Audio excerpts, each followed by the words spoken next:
Biggest day of my life. Kirby doesn't lose 2 times in a row. Never bet against Dan. Nobody's even made a cut on him at all. It's alrighty, guys. We are back. Conference championship week here for football here. Exciting stuff. We're also going to do some basketball here with our basketball expert Shep here, and we're actually going to start on that. So I'll let him take it away. Yeah. So we're going to be talking about yesterday's games. It's the SEC crossover games all around the country. We'll talk about the 2 worst games, in my opinion. Well, they were the worst games, which was Purdue Rutgers and Iowa Michigan State. We'll talk about Iowa Michigan State because it wasn't much of a game. Iowa came into Michigan State and just got low-broed, basically. Ben Schrootz, I know we were high on him last podcast. He had a very, very ugly first half. And Iowa just played behind. I think that's Iowa's first big test of the year. They just got killed. Michigan State did everything right. Won the rebounding battle. They looked really good at home. I think their point guard Fears is the best floor general in the country. He was fun to watch yesterday. I just think Izzo has found his squad. I think this is the first time they've been 8-0 since the 2012 year, and I believe they went to the Final Four. Don't quote me on that, but excited for Izzo. They got a great squad. I'd be kind of worried for Iowa if I was an Iowa fan. If Bennett doesn't have a good game, you guys won't win a game all year. He came into the second half, looked a little bit better, and then just fell off again. So kind of worries me. I hope the kid does good. I like him a lot. But that was just a tough game for Iowa. Did you watch that at all? I did not. Larry Bird didn't have a good game, though, huh? No. Wow. Larry Bird struggled. That is shocking. He's a really good basketball player still, but yeah, I still think Iowa will be fine. I don't see them after watching that game competing in the Big Ten as well as I thought they would. Yeah, that's fair. It's literally just a one-man show with Iowa. So if he has a bad game, they won't win. But then we're going to go on to Purdue and Rutgers. That wasn't much of a game either. Purdue literally just took care of business. Yep. They're 81-65. Making their statement. Yeah, making their statement for number 1. Undisputed as of right now, especially killing Rutgers like they did at their place. So yeah, that's pretty much it. Purdue just beat them in everything. So I don't really want to spend much time on that game. I'm gonna check the box score. I want to see what my boy Fletcher Loyal did. 3 for 11, 12 points. Wow. Yep. Good performance from him, I guess. Good performance. Not the biggest Purdue fans. Future car salesman, Fletcher Loyal. He said it, not me. He probably played overseas, if I say so. But I'm going to talk about my favorite game of the night, which kind of went under people's radars until the second half, which was Tennessee-Syracuse. I actually had this game on with the Duke and Florida game. But Syracuse ended up winning 62-60. Tennessee was ranked 13th at the time. I believe Syracuse was 4-3 coming in that game. Had a couple of rough losses. But Syracuse is a fun team to watch. Really fun. Just freaky athletic. Their center had 6 blocks going into halftime. Was just dominating the boards. He was making Nate Emmett, the freshman, look like a freshman. And every other play, I was an oop to their power forward. I'm forgetting his name. But they're fun to watch, especially when Carmelo Anthony's son comes in, Kion, however you want to say it. Yeah. The crowd erupts. Do they still run the 2-3? Really good. No, they were not running that. They don't. They run a variation of it. It's more zone matchup. They have a lot of bigs in the paint. That was that school, though. Center. That was that iconic. Yeah. Mm-hmm. Yeah, they got a freaky athletic squad this year. The point guard played pretty well.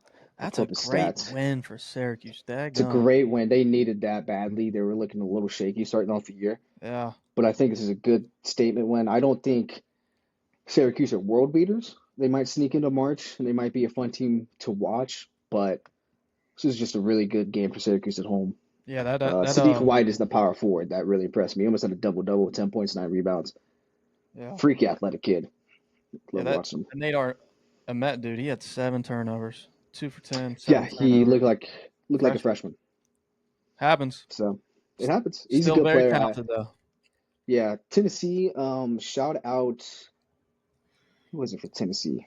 Had the most points. Jalen Carey. It was Jalen Carey. That's who it was coming off the bench. If you don't know, that is Vernon Carey's brother. I think the played at Duke. He's in the NBA now. I want to say, I don't know if it's older or younger, but that is his brother. He came off the bench. I think he was averaging 7 points. Came off the bench at 22 and kept him in the ballgame. Without him, Tennessee would have got killed by 20 or something like that. So shout out Carey. Played a really well game. He just, all his points in the paint, just went out to freshman. So got to give my flowers. But I think Tennessee's fine. I think that's just Freshman mistakes. You take away their 7 turnovers. They only won by 2. Think about that. A couple of those points lead into Yeah. some of those turnovers lead to points. So It's I'm not a, worried for Tennessee. I it's a think it's solid fine. game to But drop. I mean, it happens. yeah, especially at Syracuse. So Could be worse. It's not a conference loss, so. no, it was a fun game to watch. Won the Syracuse train. Then we are going to talk about which one I'm saving Florida to Duke last because I got some very questionable thoughts on that. Okay. But I guess we'll talk about UNC Kentucky. Hard game to watch. Not a lot of threes. Shooting both teams shot pretty poorly from the three. Oh, this is Six. disgusting. Yeah, I forget what the stat was, but it was not pretty. Kentucky's But 1 UNC for ended up winning. 13. Yeah, UNC ended up winning 67-64. Caleb Wilson, one of my favorite freshmen to watch in the country. He's just dominant. He's the only thing UNC's got. Uh, I do want to shout out one of their freshman guards. I forget. I think it was Dixon, something like that. He came in the last 5 minutes, and the last minute he had 5 points himself to put them in, extend their Yeah, lead. you'd be So correct. Derek Dixon there. He had 9 yeah, points total there. it was coming in. He was freshman. They needed a spark, and he was the kid to do it. Freshman guard. Yeah. So he's the reason they won that game. I'll say that. But Kentucky, like we said in the previous podcast, it's just not the same Kentucky we're used to. It's just Pope and that offense look really rough. Going against UNC, UNC is one of the better teams in the country, but UNC is down this year too, I believe, especially after watching that game. I thought they would blow the UK out of the water, but they're missing a piece too. I mean, Caleb Wilson, he's doing it all out there. 15 points, 12 rebounds, 6 assists. He's throwing it off the backboard on missed shots and dunking it. The kid's fun to watch. He plays aggressive. Uh, Very strong-minded kid. But UNC just needs somebody else for them to be a dangerous squad this year. But it was kind of an ugly game Yeah. for both squads. I think it's a very good learning game for both of them. If they make more threes, it's a more interesting game, in my opinion. But I those are think my thoughts on Kentucky's that. dead, man. I think the Pope era, it just doesn't have any juice to it. Mm-hmm. I think they're dead. They're dead, and They're very warm right now. They're treading water, especially after that game. there's just nothing exciting. I mean, nothing exciting about them. They don't. Oea, like we mentioned before, Mm-hmm. just hasn't taken that leap. I think a leap better is supposed to. Pretty Yeah. sure he was AP SEC Player of the Year nomination. He was up there, Yeah. and then now I don't even think he's on the board. Yeah, it is not So ideal for Kentucky at all. yeah, my only thoughts for Kentucky is that looking preseason, supposedly they had one of the best transfer portals and just one of the best teams coming in the country. And now looking at them and looking at the players, I don't know why many people were on the Kentucky train. I mean, Colin Chandler was a dude that didn't play as much last year. Same thing with Tega. They were hoping they made the jump, but they're just not there yet. Maybe if they stay there a couple more years, that might be a Yeah. dangerous squad. But I I believe mean, the that freshman Jasper, yeah. Aberdeen, he's a transfer from Florida too, Hmm. but he wasn't, like a top guy for Florida. I'm pretty sure he came off the Yeah. bench for Florida. But I, everybody's high on Kentucky because they've spent the most money wise, NIL yeah. wise. I'm pretty sure that's a fact that came out that they've Thanks. spent the most money. Mm. But I don't think Pope has it at all. I don't think he has the guts.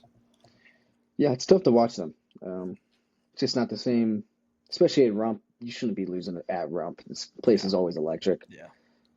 But shout out UNC. They just keep on finding ways to win. So Yeah, you got to give it up to them. I mean, I actually they didn't do. even know they were 7-1. Actually, wow. Mhm. Yeah, Yeah, they just find ways to win. So good for them. they just need to find. Maybe it is that freshman guard that might be there in Yeah, their back pocket, but they just need to find somebody else to kill about. But going on, we'll go talk about the UConn Kansas game. Really good game. Kansas has proven that they might not need Darren as much as people were thinking. Now, if Darren plays in that game, I do think they end up winning, especially when it comes into the second half down the stretch. I mean, it was a close ball game. They didn't have the, let's say, firepower that UConn did coming down.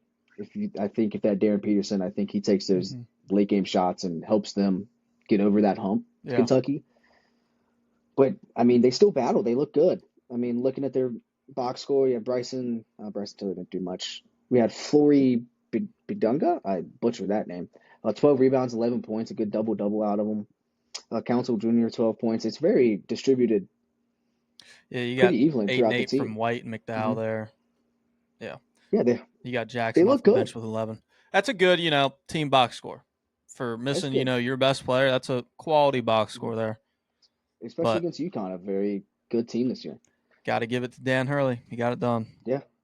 Shout out to the freshman forward, Braylon Mullins. I think this was the second game actually playing. He was a five-star recruit coming out of high school. He had 17 points and 5 rebounds. He was the player of the game. Hope UConn win down the stretch. Yeah. So he's fun to watch. I think with him, that makes UConn even a little bit more dangerous. I think they were missing that offensive power. And now with the Braylon Mullins kid coming back, proving that he's got that in him, UConn's going to be a dangerous squad this year. So I like that. They looked pretty good yesterday against a Yeah. good Kansas team. So, Daggum, yeah. but yeah, shout out Dan. Never bet against Dan. Then we'll talk about USC Oregon. That was also another good game, sneaky good game, late game though. I wasn't able to watch it. I was looking at the box scores. USC ended up winning 82-77. Their leading scorer was Chad Baker Mizzou, which I hate because he's also a seventh Boo. year transfer. Boo. He had 25 points like he should because he's a Bad guy. 26-year-old playing against 18-year-olds. Bad guy. He took 18 So, shots. I hope you have that many points. yep. Shout out Jerry Easter, the guard from out of Ohio, one of the top recruits, kind of sneaking. I think he was a 4-star, but kid from Ohio, he played well. He had 11 points, 7 rebounds as a guard, so that's pretty nice. Looking at the box score, it's pretty even. The only thing that USC did a little bit better than them was the rebounding. I think that was the edge in the game that kind of helped them out in the long run. So Oregon's now 4-4. I thought Oregon would be a little bit better this year, but Yeah. they're having a rough start. Kwame Evans, the forward, I remember him coming out of high school as one of the better recruits. He played LeBron in that show. If you ever remember, I forget what it was. It's like 2 years ago. No, I don't Fun remember that. fact. But yeah, he had 23 and 9 rebounds, so he's their best player, and he tried. I mean, it was a close game. I think if they just Yeah. win the rebounding battle, they win that game. Yeah, Oregon's always had a sneaky team. Mhm. They're always pretty, above, well, sitting around that average line. But I Yeah, mean, I guess that's a good win for USC. yeah. I just hate Chad Baker Mizzou. I hate seventh year seniors. Yeah, he So needs to just go get a job. exactly, I agree. And then now the game of the day was Florida Duke. My thoughts on this game are very different from most people's. Florida played a horrific first half from their guard play. Horrific. Lee did nothing, and then Flan did nothing either. And then I do want to shout out, what is their third guard for Florida? It's a little small guard. It was Hangleton, however you want to say it. I don't know why he's on a roster, and I don't know why he's in the game at all. I don't know why. The kid does nothing. He's literally my height. He did what I did when I was in college. He sit in the corner and shoot a three, and he didn't make a single three yesterday. I don't. He's not doing his job. I don't know why he's on the court. It's defensive liability. It's probably why they lost the game. Um, with that in fact, Florida has the undisputed best front court in the nation. That it's without a doubt, this might be the best front court I've ever seen playing, just because it's three dudes and not two. What of Thomas There, Hall, yeah, Thomas Howell with 24 points. Then you have Condon with 10 rebounds, 12 points, and then you also have Shinny their Lou? yeah, They honestly they really got like four guys that they can put in that front and court they were because running yeah. Handle, I think Handleton off the bench. I mean, he's 7-1. He gets minutes too. They just got a lot of bodies to throw out there, and they're all good. I mean, Mhm. Thomas Howell, he's the better of all of them. That dude's a complete baller. He's a very good. Awesome. It He'll be was in the so NBA fun to for watch sure. yesterday. But they do a very good job in that front court. I totally agree with you. I totally Mhm. agree. So they started the game, their last game against Providence, and they won. And Xavier Lee had 20 points, and they ran a three-guard lineup. It was Boogie Lee and then the little small guard Haggleton. And it worked for them because they were playing Providence. I hope you beat Providence. You're the defending national champions. You should do that. You come in the game and you try to run that three-guard lineup against a very fundamentally sound Duke team at Duke.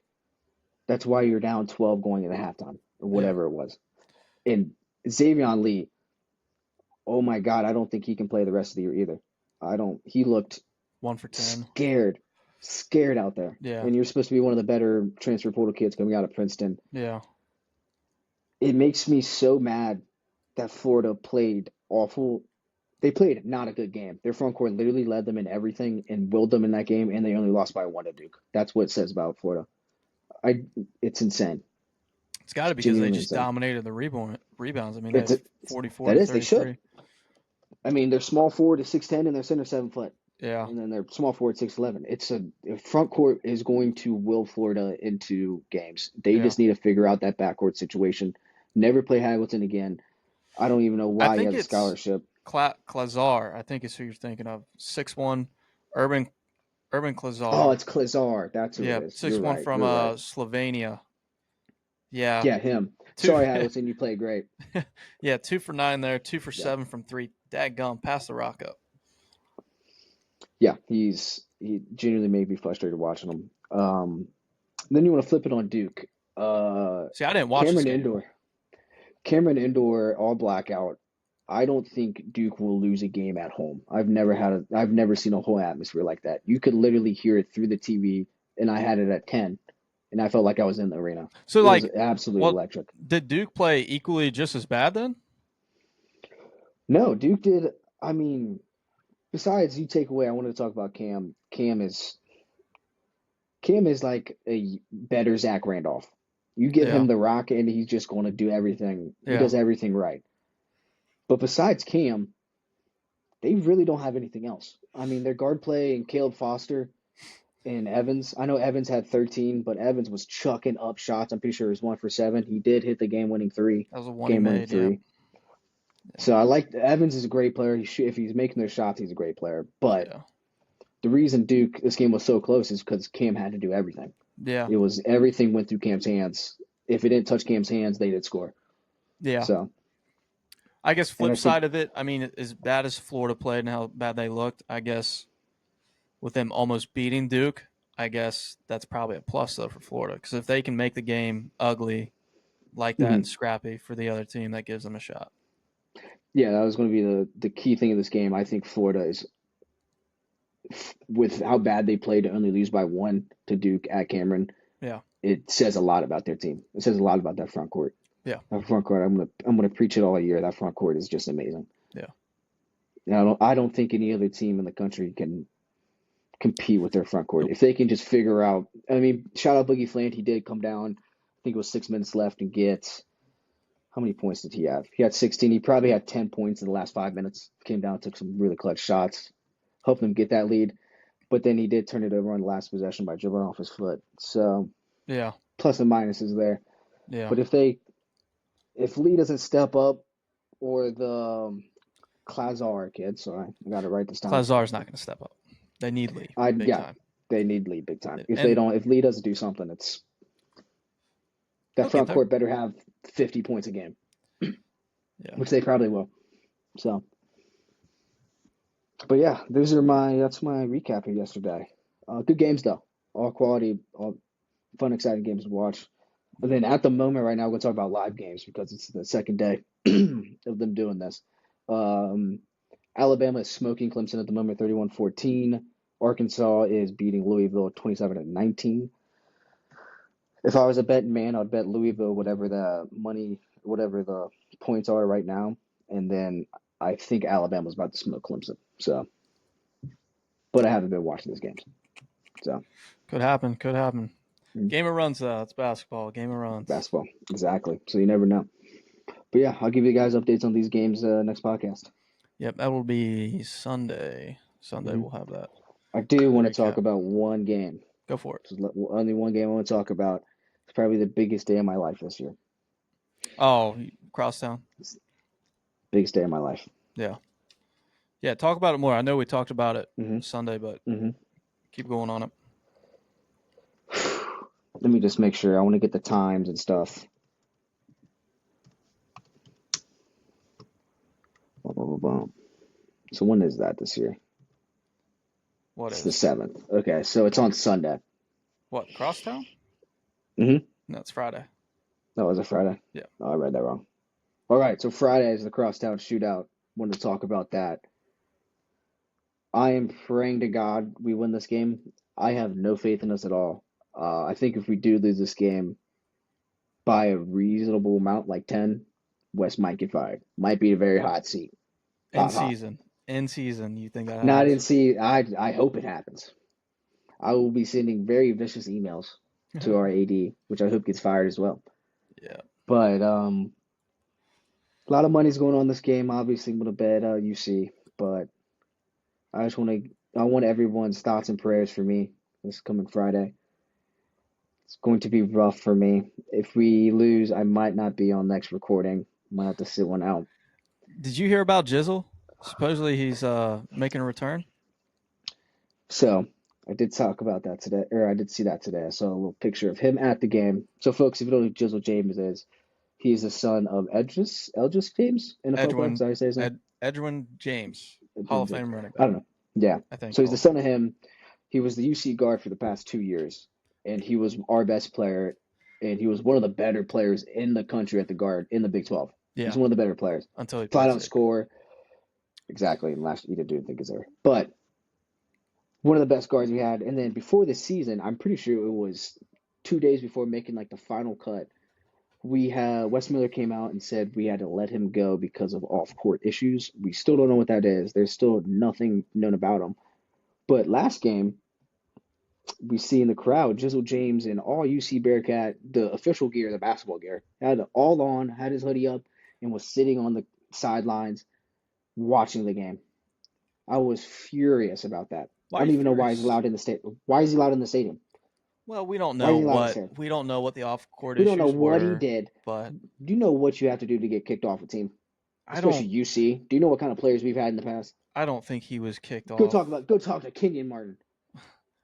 I Oh my listen. God, Supposedly he was still always enrolled at UC and he was still taking classes. Supposedly, Lord, but we we don't don't. know. We don't know all the details. But hey, I look. He's a very talented guy. If he didn't do anything, illegal or anything, Then why I not come out say, and say it? I say they welcome him back. Oh, I would love to have him back because we need him. We need Yeah, something. We're awful. We're terrible. We have no offense. yeah, Avab's the only thing we got, and he hasn't been playing the greatest. yeah. So, thoughts and prayers go up to Shep Lancel this week and UC Bearcats. Hopefully, if we win. If we don't, I might cry. So, Might not be on the show Sunday. Might just be yep, me. might not be. It's going to be dangerous. It's all right. But yeah, that's another game I wanted to talk about because that's all it's going to be on my mind. Anything else basketball wise? No, I think I'm good. No. Okay. I think I'm good. All right. Well, that being said, we're gonna pivot to football here. So big weekend, of course. Everybody should know it's conference championship weekend. So we got BYU, Texas Tech. Texas Tech is fourth, BYU's 11th. You got Georgia, Bama. Bama's 9, Georgia's 3. And then, of course, the 1-2 matchup there of Ohio State, Indiana. And then the ACC, you got unranked Duke playing 17th Virginia. Let's just start. Let's just take the trash out here. We'll go Duke and Virginia. The entire country needs Virginia just to take care of business and win this game. Just We're going Blue Devils. no, We're spicing it up. we need Virginia to just win this game. They've beaten Duke already this year. They beat them. It's loading here, 34-17. So the Virginia should win this game, but it's the ACC. It's chaotic. We've seen crazier stuff.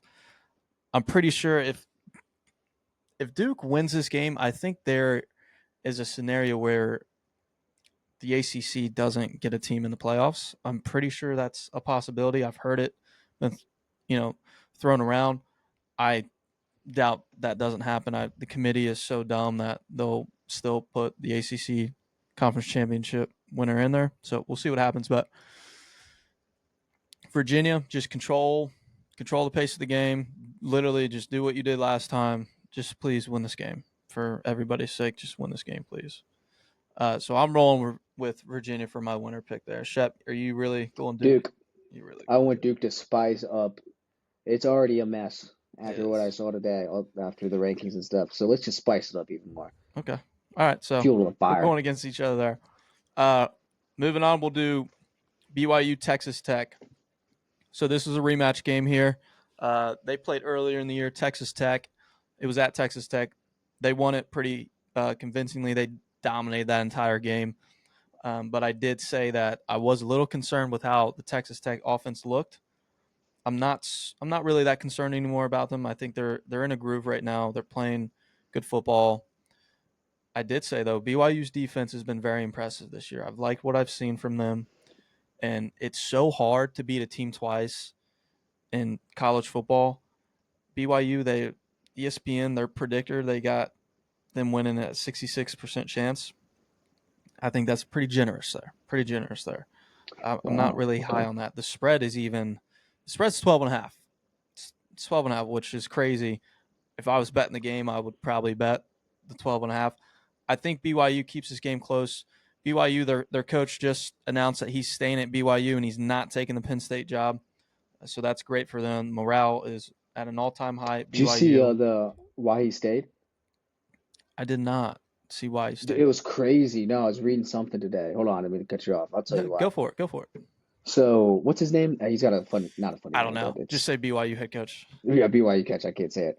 But there was a heavy talk with him going to Penn State Yeah. because that was supposedly that was his dream job, and so Penn State's offering a bunch of money, and then I forget who it was. So one CEO with a like a whey protein company, I forget, it's one of the biggest in the world, Really?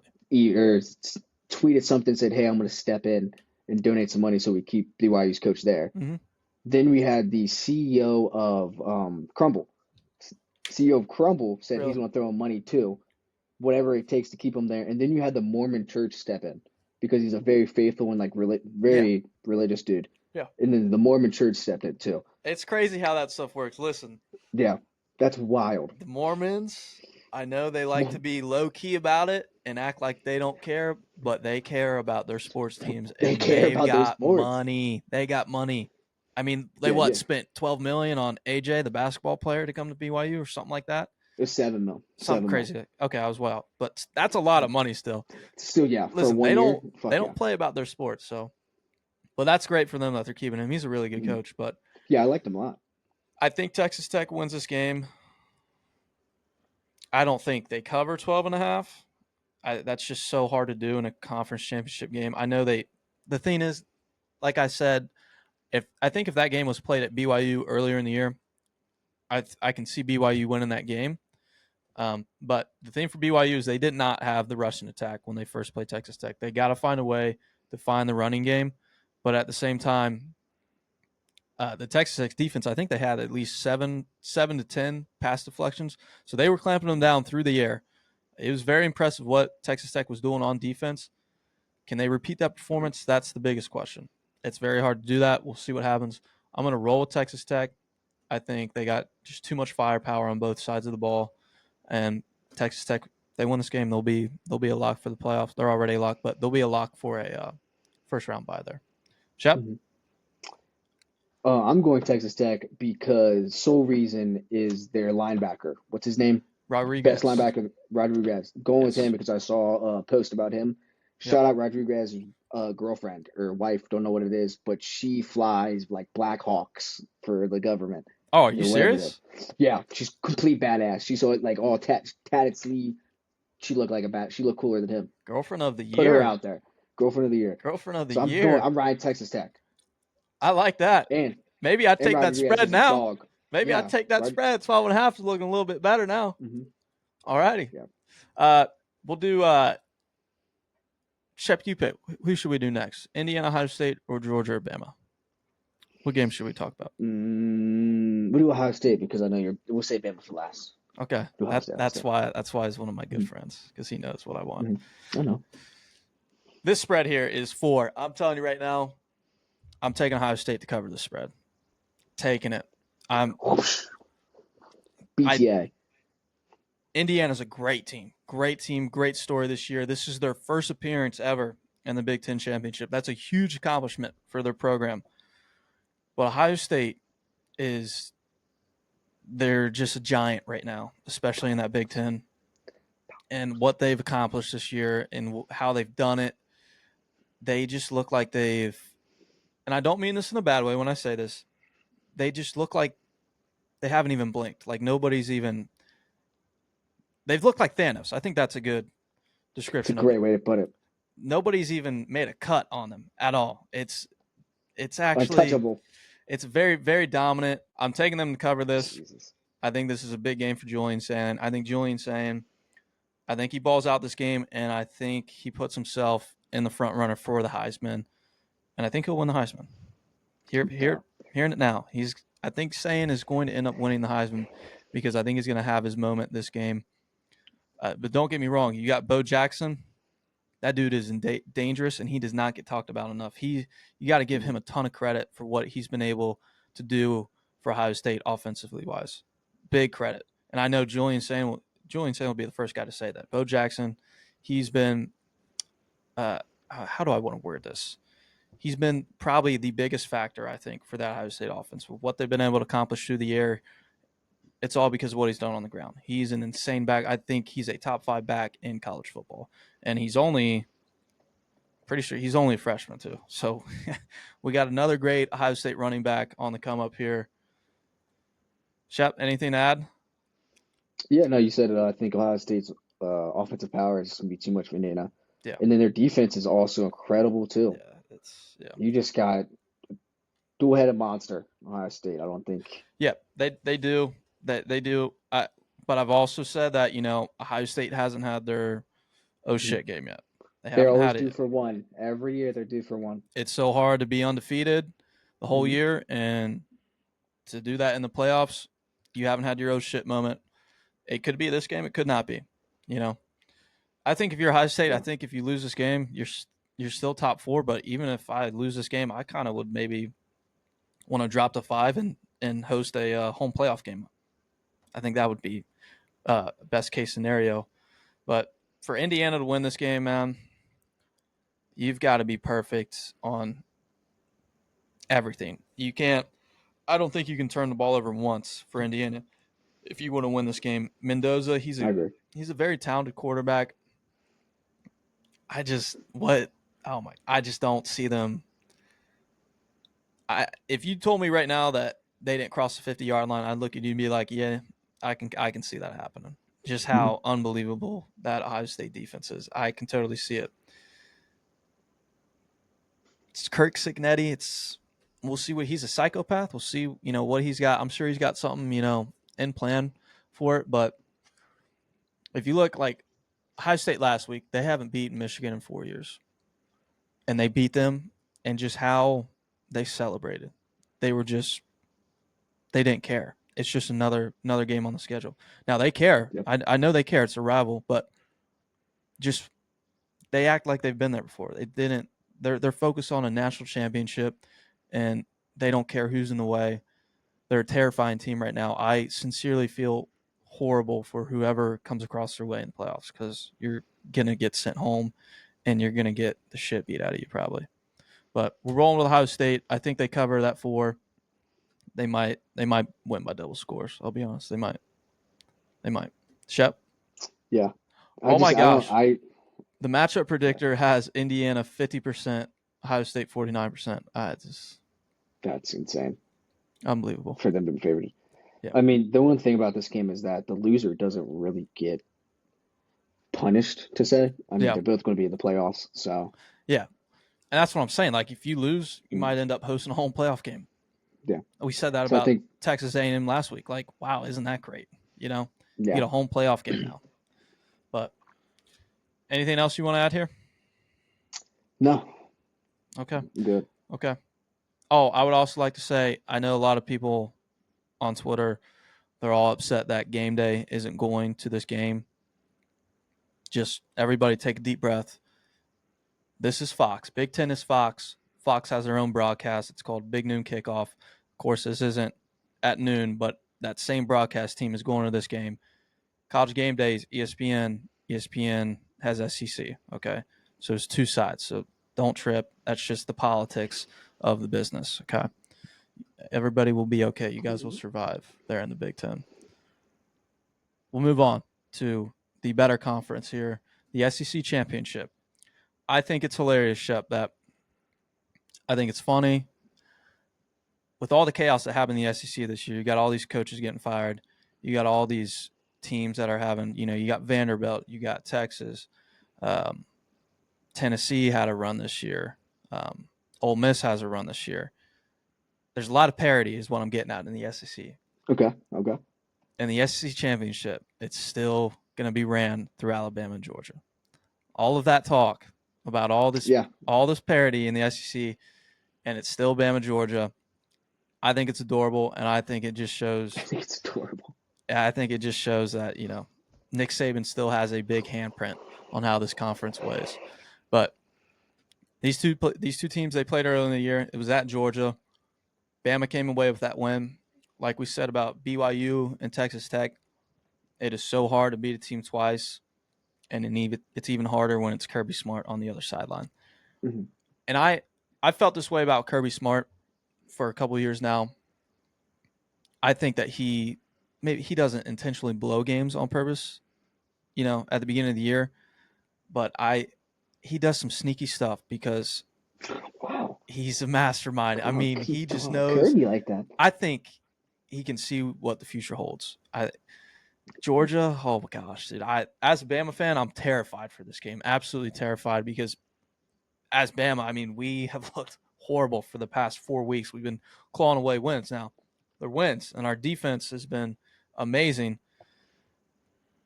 But it's Kirby Smart, and Kirby Smart is the best coach in college football right now. It's not even close. He's been the best since Nick Saban. Georgia's got a ton of momentum right now. Georgia looks amazing. That offense it's finally been pretty much unlocked.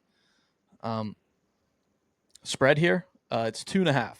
I think that's a pretty good spread. It's in favor. It's in favor of Georgia. The total is 47.5, and then moneyline Bama is plus 114. This will be a great game. If Bama, Bama to win this game, like I said about Indiana, you pretty much have to play a perfect game. It's going to be hard to do. I'm not saying it's impossible. I think Bama still makes the playoffs if they lose this game. Ty Simpson, on the other hand here, he's got to finally be able to hit a deep ball. I mean, he's not been able to hit a deep ball in a couple games now, and they've been there. The throws have been there, and he's just not been making them. We're losing. I don't think Jam Miller's going to play this game. I don't think Josh Cuevas is going to play this game. Alabama's got a ton of injuries, but flip side, Georgia's got a ton of injuries too. I'm pretty sure their starting center is going to be out for this game. I think they're playing a redshirt freshman center, and they've got like probably 4 or 5 other injuries. And then on top of that, both these teams they're completely beat up. I mean, there's not going to be one dude on the field that's going to be probably over 70% health-wise. Everybody's beat up. It's just going to come down to who controls the line of scrimmage and who can win their one-on-one matchups. I'm, of course, going to go with Alabama. I'm a Bama fan. But, I think Shep gets what I'm saying here. What's Kirby's record against Bama? Isn't it like... It is not good. I think he's got 1 win against us. Yeah, I was about to say, I think it's only 1. Yeah, he's only got 1 win against us. But, dude, he's a mastermind, okay? I'm telling you. He's a mastermind. He scripted this. He scripted this. Yeah, it's hard to beat a team twice in a row in a single year, especially in college football. Oof. I really like that over 47.5. I'm going to go the Bulldogs. I got to go the Bulldogs. I got to go Kirby. There's no way. Yeah. God, it's tough to say. I have no clue. Yeah, I'm just going to go Bulldogs. Kirby doesn't lose 2 times in a row to the same team here. He don't. I was about to say. He doesn't do that. But this is a 4:00 game here. 4:00 game. It's a 4:00. I really don't know what's going to happen in this game. The late game is Ohio State. That's the late game. I have no idea what's going to happen in this game. I wish I could give you guys a preview. Like I could name off some stats, some factors, or anything like that. But listen, when you get this late in the year, it's strictly about who doesn't turn the ball over, pretty much. Who doesn't turn the ball over, who doesn't commit, most penalties, and who just... If you guys lose this game, are you guys out of the playoffs?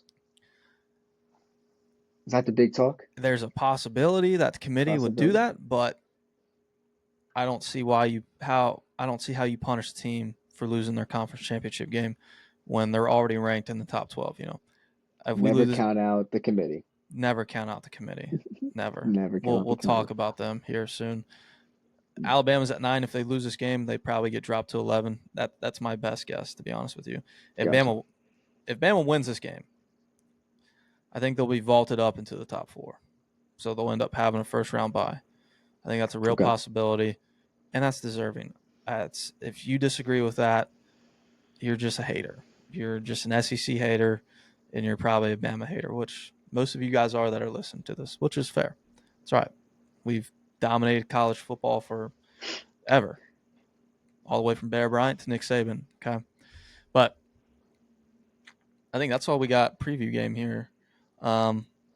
I think I wanted to do a Heisman update because I think I usually do There's before only we do. one person you got to talk about for the Heisman. Starts with the D, plays for the best team in the SEC, Diego Pavia. If he doesn't get the Heisman, college football's rigged. Think After what so? I saw, after all the press conferences that have been coming out, him going on busting with the boys, saying it should be me. I hate that. I can't stand it. I'm with Diego. He's so selfish. But no, he's not. He's not in my Heisman. We'll put him fine. Whatever. Okay. Updated Heisman rankings. You ready? Mm-hmm. We got Mendoza at 1, Okay. Sane at 2, Okay. Jeremiah Love at 3. Fine. We'll put Diego at 4. He can. What's DraftKings say? What are the actual? Oh, let me look. I'll look for you. Because I think Diego's 3 in the actual ones. I'll look at the odds. We'll look here. Yeah. So you got Mendoza, Diego second at 180, Second. Sane's 3, and then Love is 4. I think Love needs more love. I think he's Your my favorite. Your boy Rodriguez is he's his odds are 30,000. He's in there now. He's in there. He's on the He's a website. linebacker. He's So on the come on. website.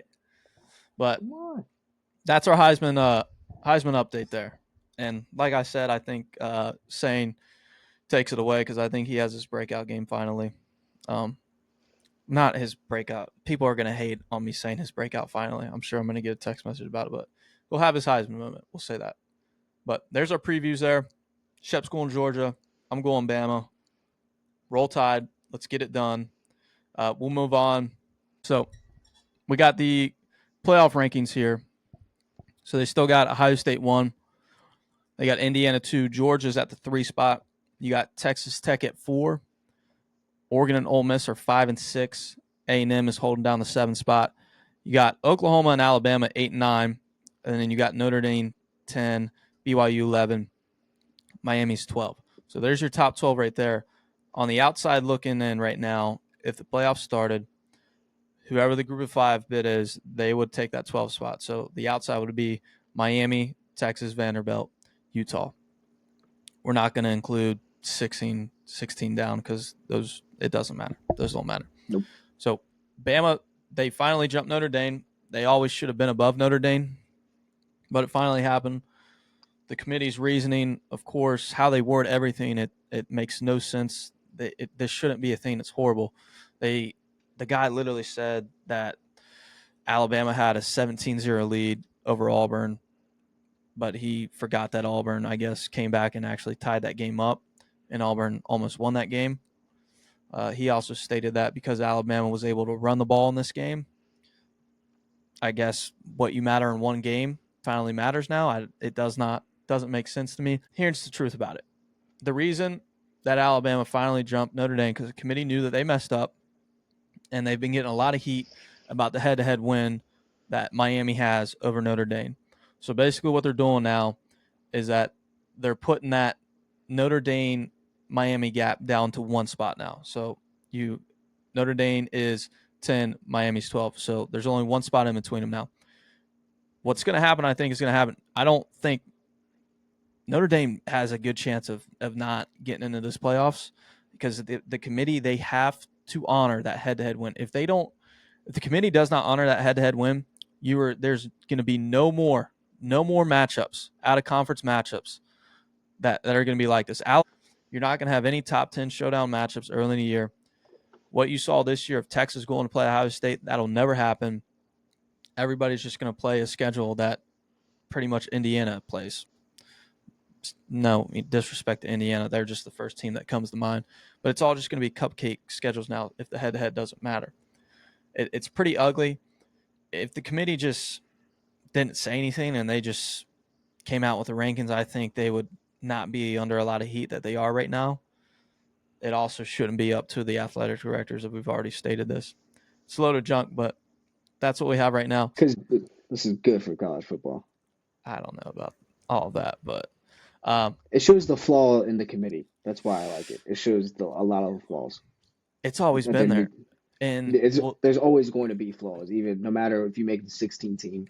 but they don't There's address always it the right way. All they do is just, okay, we'll just expand it. Mm. We'll just expand it to 16 now, and then No. it's just going to be the same problem every Same year. thing. They just need to wipe the whole committee thing and get people that don't have any ties to any of these universities, that aren't on payroll of any of these universities. That would Agree. make, I feel like that's the common sense thing, but of course, there's no common sense in it, but it's unfortunate. But there's the rankings for you. I guess coaching carousel update wise, Brian Hartline looks like he's going to USF. Which I love that. Great That's going to hire. be awesome. Great hire. Great job for him, to be honest.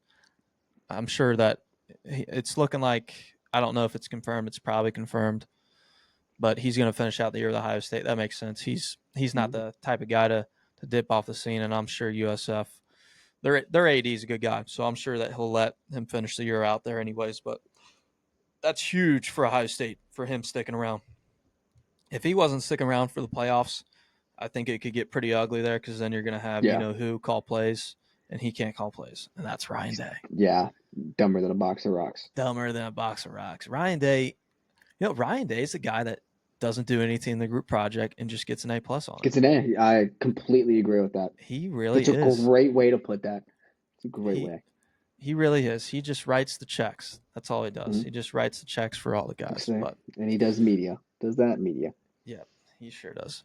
But that's a coaching carousel update. I think that's all I got for it. It's Brian Hartline. I'm trying to think if there's anybody else that got hired. I love that. I think UCF's going to be a great team now. I think that's going to be, for the state of Florida, I think that just Florida State and Florida, all the recruits. If I'm the best wide receiver in the country, or if I'm one of the best wide receivers in Florida, I'm going to USF. Well, he's just going to dominate all, 3-star. He might snag up a couple 4-stars or something like that. But he's going to be dangerous down there. That might be an upgrade versus Alex Golsh. I'm not going to lie. And Alex Golsh is a very good coach. Might be an upgrade. But the other guy that got hired is Will Stein, offense coordinator he's the offense coordinator at Oregon, because the other guy, the defense coordinator, I think he's getting hired at UCLA. I'm not for sure. We'll go to that later. We'll fact check that. But Will Stein, the offense coordinator, he's going to Kentucky. That's a home run hire. That is absolutely insane that Kentucky was able to get him. That's crazy. That's a great hire. Yeah, he's an SEC guy. Kentucky might be the new Vanderbilt here in football soon. Whoa, Vandy just got on the train. You can't just kick him out already. Oh, speaking of Vandy, so Vandy, they extended Clark Lee. That's huge for them. Missouri extended Drink. That's huge for them. Those were two guys that a lot of people thought might end up taking bigger jobs, but those guys are staying. I think that is great for the SEC. I think that is so good for the SEC. That extends that parity. Outside of the SEC, though, Big Ten, Penn State, what a dumpster fire. Penn State actually dumpster fire. They've fallen out of the top 100 for their class this year, because today's signing day. Dumpster fire. They've quite literally struck out on like every one of their targets. And they put all their eggs into the BYU coach, and then the Mormon Church came knocking. Yep, the Mormons didn't let it happen. Shout out to Mormons. Shout out Mormons. But there's your coaching carousel. I guess from then we'll move on here. We'll do War Room. Holy cow! Hold on, before we do that, I want to shout out Ole Miss. I think people are sleeping on Ole Miss. I think peak Olding. So what, Lane? Get out of here. It's still, those kids are still there to play ball. the sixth seed. Everyone's just Yes. not talking about him. Yeah. I don't get that. I have mixed feelings about Pete Golding. I'm not. I know I've gotten the Pete Golding experience from when he was a DC at Bama. I'm not saying he's not going to have success at Ole Miss, but I'm not going to be surprised if he doesn't have success at Ole Miss.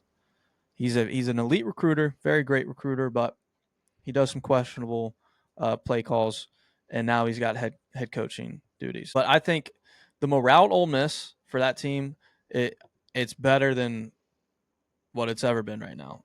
Lane Yeah, I Kiffin think it's leaving and how he left, it was ugly, and that's really rallied that program there, and they're keeping the offensive coordinator. The offensive coordinator's he's actually going to be able to go back to Ole Miss and coach out the rest of the year, and then he's going to be at LSU next year. But Ole mhm. Miss, they're still.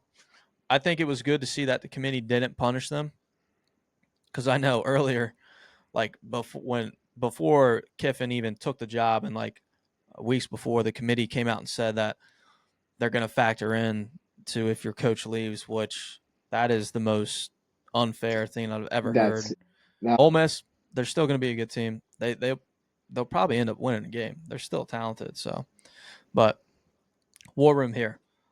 I'm more. taking Ohio State spread, which is -4 there, and then I'm taking BYU plus 12.5. Gotcha. And then I'm taking Duke, and I'm taking the over in the Georgia Bama game. Okay, Duke money line, and then the over Georgia Bama game. Okay, like it. So there's the war room. I guess now we'll do our Bible verse of the show here. So we got Proverbs 3:7. Be not wise in your own eyes. Fear the Lord and turn away from evil. Shout out, Mom Julie Lytle. She does a lot of this Shout out backpacking moms. with the Bible verses. So that's our Bible verse of the day. Shep, we got a quote. Now, quote of the day, this will be completely opposite of that.